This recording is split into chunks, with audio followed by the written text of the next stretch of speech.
The ജേർണലിസ്റ്റിലേക്ക് യുദ്ധം എന്ന പേരിൽ സാധാരണക്കാരായ ജനങ്ങളുടെ മുകളിലേക്ക് ബോംബുകളും വെടിയുണ്ടകളും വാരിയെറിഞ്ഞിട്ട് അതാണ് യുദ്ധവിജയമെന്ന് പറഞ്ഞ് ഉല്ലസിച്ച് ആഹ്ലാദിച്ചു നടന്ന ഒരു നേതാവുണ്ടായിരുന്നു.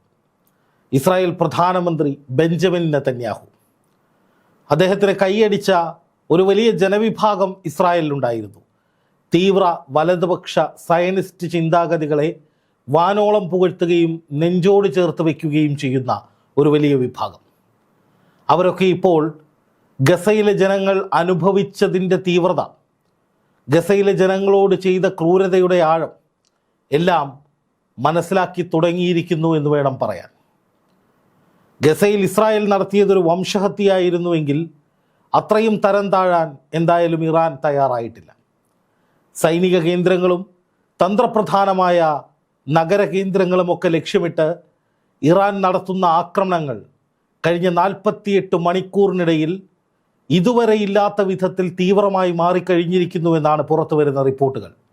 അതായത് ഗസയിൽ എന്താണോ ഇസ്രായേൽ ചെയ്തത് അതിൻ്റെ അത്രയും വരില്ലെങ്കിലും അതിനോട് ചേർന്ന് നിൽക്കുന്ന രീതിയിൽ ഇസ്രായേലിനെയും വളരെയധികം ചോരയിൽ മുക്കാൻ, വേദനിപ്പിക്കാൻ, ഭയപ്പെടുത്താൻ, ആശങ്കയുടെ പടുകുഴിയിലേക്ക് തള്ളിവിടാൻ, അവിടുത്തെ സാധാരണക്കാരായ ജനങ്ങൾക്ക് മരണഭീതി ഉണ്ടാക്കാൻ ഇറാൻ്റെ ആക്രമണങ്ങൾ ഇപ്പോൾ രൂക്ഷമാക്കിയിരിക്കുകയാണ്.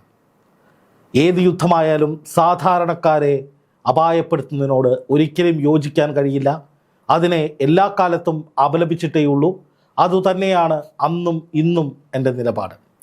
പക്ഷേ ഇസ്രായേലിലെ ജനങ്ങൾക്ക് എന്തെങ്കിലും പറ്റുമ്പോൾ അത് മനുഷ്യാവകാശ വിരുദ്ധതയും ക്രൂരതയും ഭീകരവാദവും ഒക്കെയാണെന്ന് പറയുന്നൊരു പ്രത്യേകതരം ആളുകൾ നമുക്കിടയിലുണ്ട്. അവരിപ്പോൾ ഓർക്കേണ്ടത് 2-2.5 വർഷക്കാലം ഗസയിലേക്ക് ഇസ്രായേൽ നടത്തിയ സമാനതകളില്ലാത്ത ക്രൂരതകളെ നിങ്ങൾ ന്യായീകരിച്ചിരുന്നൊരു കാലമുണ്ടായിരുന്നു എന്നത് മാത്രമാണ്.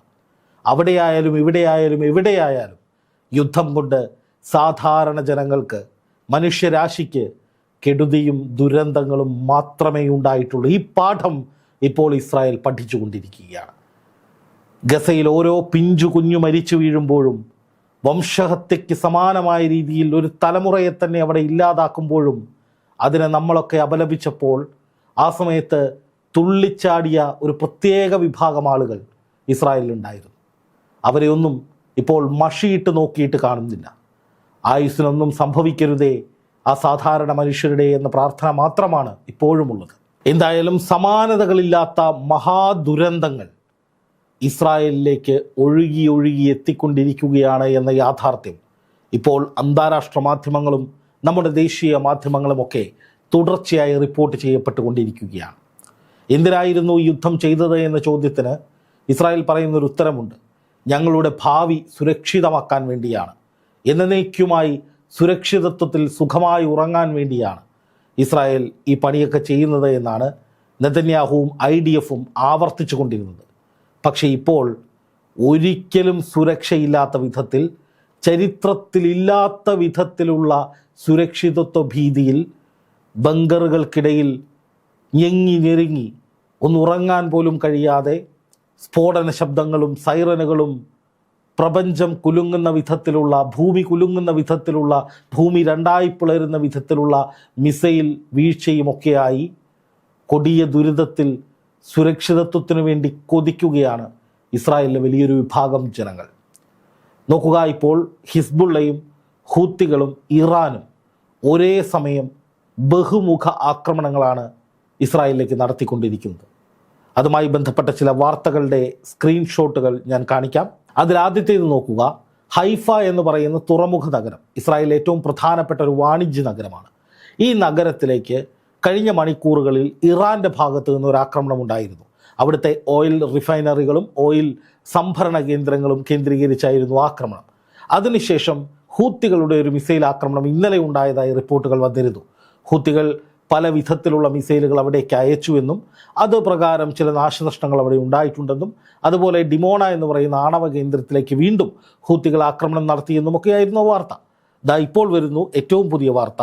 Hezbollah fires hi-tech missiles on Haifa naval base after Iran torches Israel's largest oil hub എന്നാണ് പറയുന്നത്. അതായത് ഇറാൻ ഇവിടുത്തെ ഇസ്രായേലിലെ എണ്ണ കേന്ദ്രത്തിലേക്ക്, ഏറ്റവും വലിയ എണ്ണ സംഭരണ കേന്ദ്രത്തിലേക്ക് ആക്രമണം നടത്തിയതിന് പിന്നാലെ ഇതേ സ്ഥലത്തേക്ക് ഹിസ്ബുള്ളയുടെ അത്യാധുനികമായ മിസൈലുകളുടെ ആക്രമണം ഉണ്ടായി എന്ന് പറയുന്നു.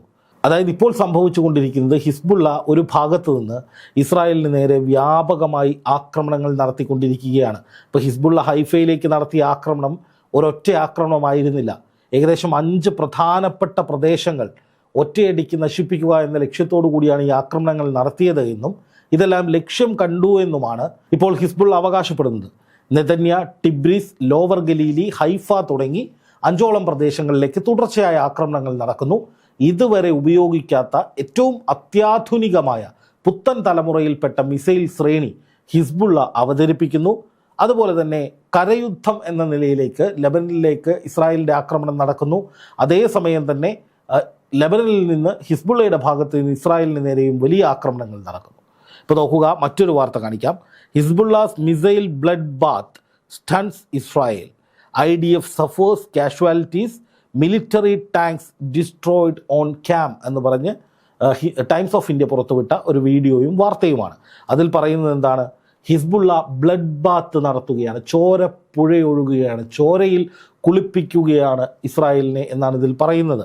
മിലിറ്ററി ടാങ്കുകൾ, അതായത് ഇസ്രായേലിൻ്റെ കരയുദ്ധത്തിന് വേണ്ടി ലെബനനിലേക്ക് കടന്നു കയറി ആക്രമണം നടത്താൻ വേണ്ടി ഇസ്രായേൽ സജ്ജമാക്കി വെച്ചിട്ടുള്ള നിരവധി ടാങ്കുകൾ തുടർച്ചയായ ആക്രമണങ്ങളിലൂടെ തകർക്കുന്നു. ഓയിൽ റിഫൈനറികൾ തകർക്കുന്നു. അതുപോലെ തന്നെ സദേൺ ലെബനനിലേക്ക് ഇസ്രായേൽ ആക്രമണം നടത്തുമ്പോൾ തിരിച്ച് അതിശക്തമായ ആക്രമണം നടത്തുന്നു. ഇറാനിയൻ മീഡിയ പറയുന്നത് ലാർജ് സ്കെയിലിൽ ആക്രമണം കടുപ്പിച്ചിരിക്കുകയാണ് ഹിസ്ബുള്ള. അതുകൊണ്ട് തന്നെ കരയുദ്ധത്തിന് വേണ്ടി സജ്ജമാക്കിയ ഇസ്രായേലിൻ്റെ സജ്ജീകരണങ്ങൾ പൂർണ്ണമായി തന്നെ ഹിസ്ബുള്ള തകർത്തുവെന്നും ടാങ്കുകളൊക്കെ വ്യാപകമായി നശിപ്പിച്ചെന്നുമാണ് ആ വാർത്തയിൽ പറയുന്നത്. അതായത് തലങ്ങും വിലങ്ങും മിസൈലുകൾ അയക്കുന്നു, ഡ്രോണുകൾ വരുന്നു, അതുപോലെ തന്നെ കരയുദ്ധത്തിന് തയ്യാറാക്കിയ ടാങ്കുകൾ തകർക്കുന്ന വിധത്തിലുള്ള ഭീമാകാരമായ ആക്രമണങ്ങൾ നടത്തുന്നു. ബ്ലഡ് ബാത്ത് എന്ന നിലയിൽ മാധ്യമങ്ങൾ അതിനെ വിശേഷിപ്പിക്കുന്നു. അതായത് ഇസ്രായേൽ ചോരയിൽ മുങ്ങിക്കൊണ്ടിരിക്കുകയാണ്. നിരവധി പേർക്ക് പരിക്കുകൾ ഉണ്ടാകുന്നു, പലരും മരിക്കുന്നുണ്ടാകാം. അതൊന്നും ഔദ്യോഗികമായി ഇസ്രായേൽ പുറത്തുവിടുന്നില്ല. പക്ഷേ ഇസ്രായേലിൽ നിന്ന് വന്നുകൊണ്ടിരിക്കുന്ന ദൃശ്യങ്ങൾ പണ്ട് നമ്മൾ ഗസയിൽ കണ്ടതിന് സമാനമായതോ അതിനേക്കാൾ ശക്തമായ പ്രഹരമോ ഇസ്രായേലിനെ ഏൽക്കുന്നുണ്ട് എന്നതിൻ്റെ വ്യക്തമായ അടയാളം തന്നെയാണ്. വാളെടുത്തവൻ വാളാലേ എന്ന് പറയുന്നൊരു പ്രയോഗമാണ് എനിക്കിവിടെ സാന്ദർഭികമായി ഓർമ്മ വരുന്നത്. കാരണം ഞാൻ എപ്പോഴും വീഡിയോകളിൽ പറയാറുണ്ട്, ഈ യുദ്ധം തുടങ്ങി വെച്ചത് ഇസ്രായേലാണ്.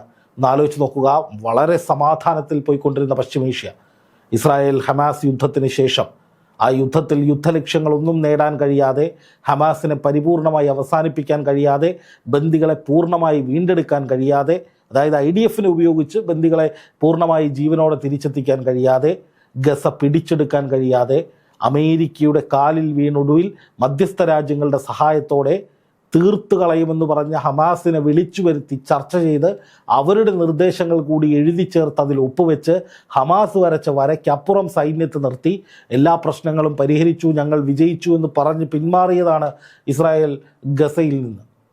അതോടുകൂടി സമാധാനമായി പശ്ചിമേഷ്യയിൽ നിന്ന് കരുതിയതാണ്. വളരെ സുഗമമായി കാര്യങ്ങൾ മുന്നോട്ട് പോയതാണ്. വാർത്തകൾക്കൊക്കെ ഒരു അറുതിയുണ്ടായതാണ്.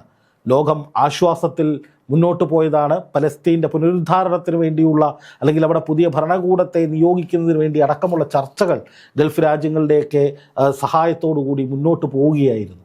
ആ ഘട്ടത്തിലാണ് പൊടുന്നനെ ഇസ്രായേൽ അമേരിക്കയോട് യുദ്ധത്തിനിറങ്ങാൻ പറയുന്നത്. ട്രംപിനെ കാണാൻ നെതന്യാഹു കുതിക്കുന്നു അമേരിക്കയിലേക്ക്, വാഷിങ്ടണിൽ വെച്ച് കാണുന്നു. അതിനുശേഷം അധികം വൈകാതെ ട്രംപ് ഇറാനെ വെല്ലുവിളിക്കുന്നു, ഭീഷണിപ്പെടുത്തുന്നു. ഇറാൻ ഒരു തരത്തിലും ഭയപ്പെടുകയില്ല, കീഴ്പ്പെടുകയില്ല, രാജ്യത്തിന് പരമാധികാരവും ആത്മാഭിമാനവും അടിയറവ് പറയില്ല എന്ന് ഉറപ്പിച്ചു പറയുന്നു. തൊട്ടു പിന്നാലെ അധികം വൈകാതെ ചർച്ചകളെന്ന പേരിൽ ഒരു ചതി അമേരിക്ക പ്ലാൻ ചെയ്യുന്നു.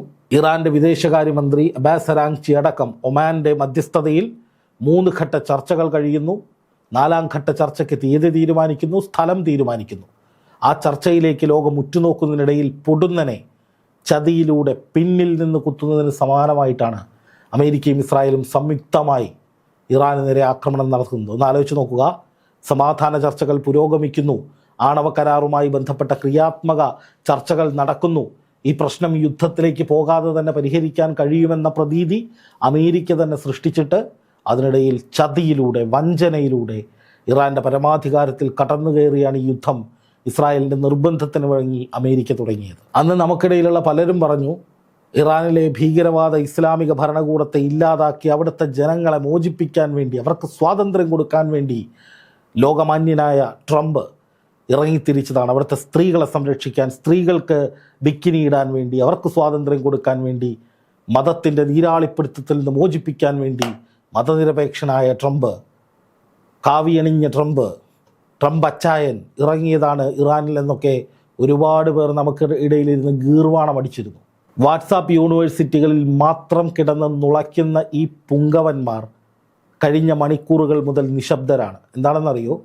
യുദ്ധത്തിൻ്റെ കാരണം എന്താണെന്ന് ട്രംപ് ഒരു മാധ്യമത്തിന് നൽകിയ അഭിമുഖത്തിൽ പറഞ്ഞത്, ഇറാൻ്റെ എണ്ണ കേന്ദ്രങ്ങൾ അതെൻ്റെ നിയന്ത്രണത്തിലാക്കുക എന്നതാണ് എൻ്റെ ലക്ഷ്യമെന്നാണ്. ആലോചിച്ച് നോക്കൂ, മതഭീകരതയ്ക്കെതിരെ എന്ന് ഇസ്ലാമിക് റിപ്പബ്ലിക് എന്ന് പറഞ്ഞാൽ അത് മതഭീകരതയാണ് എന്നാണ് ഇവിടെ പലരും പറയുന്നത്. ആ നിലയിലേക്കൊക്കെ പോലും ഇതിനെ വക്രീകരിച്ച് ഈ വിഷയത്തെ മതപരമായി വർഗീയപരമായൊക്കെ ദുർവിനിയോഗം ചെയ്യാൻ ഇറങ്ങിത്തിരിച്ച ഒരുപാട് പേര് നമുക്കിടയിലുണ്ട്. അവരൊക്കെ മനസ്സിലാക്കേണ്ട ഒരു യാഥാർത്ഥ്യം നമ്മളടക്കം സകലരും അനുഭവിക്കാൻ പോവുകയാണ്. ഹോർമുസ് കടലിടുക്കിലൂടെ കൃത്യമായി ചരക്ക് ഗതാഗതം ഉണ്ടായില്ലെങ്കിൽ, ഇന്ത്യയിലേക്ക് ചരക്കുകൾ എത്തിയില്ലെങ്കിൽ, അല്ല ആഗോളതലത്തിൽ തന്നെ ചരക്ക് ഗതാഗതം സ്തംഭിക്കുന്ന അവസ്ഥയെത്തിയാൽ നമ്മളെല്ലാവരും വലിയ തോതിൽ ബുദ്ധിമുട്ടുകൾ അനുഭവിക്കും. ഇപ്പോൾ തന്നെ അമേരിക്കയിൽ ക്രൂഡ് ഓയിൽ വില കുതിച്ചുയരുന്നു, ഇന്ധന വില കുതിച്ചുയരുന്നു, ഓഹരി വിപണി കൂപ്പുകുത്തുന്നു, പല രാജ്യങ്ങളിലും ക്ഷാമം റിപ്പോർട്ട് ചെയ്യുന്നു. കാനഡയിലൊക്കെ ഇന്ധന വില കുതിച്ചുയരുകയാണ്, റോക്കറ്റ് കണക്കാണ് ഉയർന്നത്, ഇരട്ടിയോളം എത്തിയെന്നാണ് അവിടെയുള്ളവർ പറയുന്നത്. അപ്പോൾ വലിയ മാന്ദ്യമുണ്ടാകുന്ന വലിയ ഗുരുതരമായ അവസ്ഥയിലേക്ക് ലോകത്തെ എടുത്തെറിഞ്ഞത് ആരാണ്? നെതന്യാഹുവാണ്, ഇസ്രായേലാണ്. എന്നിട്ടും ആ ഇസ്രായേലിന് വേണ്ടി ന്യായീകരിക്കാൻ വരുന്നവരോട് നമോവാകമെന്ന് മാത്രമേ പറയാനുള്ളൂ. ഇതിന് ഇറങ്ങിത്തിരിച്ചവർ തന്നെ ശിക്ഷ അനുഭവിക്കുന്ന, വാളെടുത്തവൻ വാളാൽ എന്ന തത്വശാസ്ത്രം അപ്ലിക്കബിൾ ആവുന്ന ഒരു സാഹചര്യത്തിലേക്ക് ഇപ്പോൾ ഇസ്രായേൽ എത്തിയിരിക്കുന്നു. ബീർഷബയിലെ കെമിക്കൽ ഫാക്ടറിക്ക് തീപിടിച്ച് വലിയ തോതിൽ രാസപ്രഹരമുണ്ടായ ദൃശ്യങ്ങൾ കഴിഞ്ഞ ദിവസം വന്നിരുന്നു. ഡിമോണ ആണവ നിലയത്തിലേക്ക് ഹൂത്തികളുടെ ആക്രമണം നടന്ന് അവിടെയും വലിയ പ്രശ്നങ്ങൾ ഉണ്ടായിട്ടുണ്ട്. ഓയിൽ റിഫൈനറികളിലേക്ക് ആക്രമണമുണ്ടായി, അവിടെ ഗുരുതരമായ സാഹചര്യങ്ങളാണ് എന്ന് അൽ ജസീറ മണിക്കൂറുകൾക്ക് മുൻപ് റിപ്പോർട്ട് ചെയ്തു. അപ്പോൾ ഇറാൻ്റെ ഊർജ്ജ കേന്ദ്രങ്ങൾ തകർത്ത്, ഇറാൻ്റെ ജനവാസ കേന്ദ്രങ്ങൾ തകർത്ത്, ഇറാനെ പരിപൂർണമായി ബുദ്ധിമുട്ടിക്കാനുള്ള നീക്കങ്ങൾ ഒരു വശത്ത് ഇസ്രായേൽ നടത്തുമ്പോഴാണ് സമാനമായ രീതിയിലുള്ള കനത്ത പ്രഹരങ്ങൾ തിരിച്ച് ഇസ്രായേലിനെയും തേടിയെത്തുന്നത്. ഗസയിലെ പാവപ്പെട്ട ജനങ്ങൾ യുദ്ധത്തെ ഭയന്ന് ടെൻറ്റുകളിലും ഷെൽട്ടർ ഹോമുകളിലും ഐക്യരാഷ്ട്ര സംഘടനയുടെ കെയർ ഹോമുകളിലും ആശുപത്രികളിലുമൊക്കെ അഭയം തേടുന്ന സാധാരണക്കാരായ ജനങ്ങളുടെ മേൽ ബോംബിട്ട് രസിച്ചതുപോലെയല്ല ഇറാനുമായി കോർക്കാൻ പോയത് എന്ന് ഇസ്രായേലിന് മനസ്സിലായിട്ടുണ്ട്. പക്ഷേ ഒരുപാട് വൈകിപ്പോയി. ഇനി ഈ യുദ്ധം എങ്ങനെ അവസാനിക്കണമെന്ന് മുമ്പ് ആയത്തുള്ള അലി ഖാംനെയി പറഞ്ഞതുപോലെ ഇറാൻ തീരുമാനിക്കും. അല്ലാതെ അതിനപ്പുറം ഒന്നും ചെയ്യാൻ ആർക്കും കഴിയില്ല എന്ന് ഈ ഒരു മാസം പിന്നിട്ട് 2 ദിവസം കഴിയുമ്പോൾ ലോകത്തിന് മൊത്തം വ്യക്തമായിരിക്കുകയാണ്.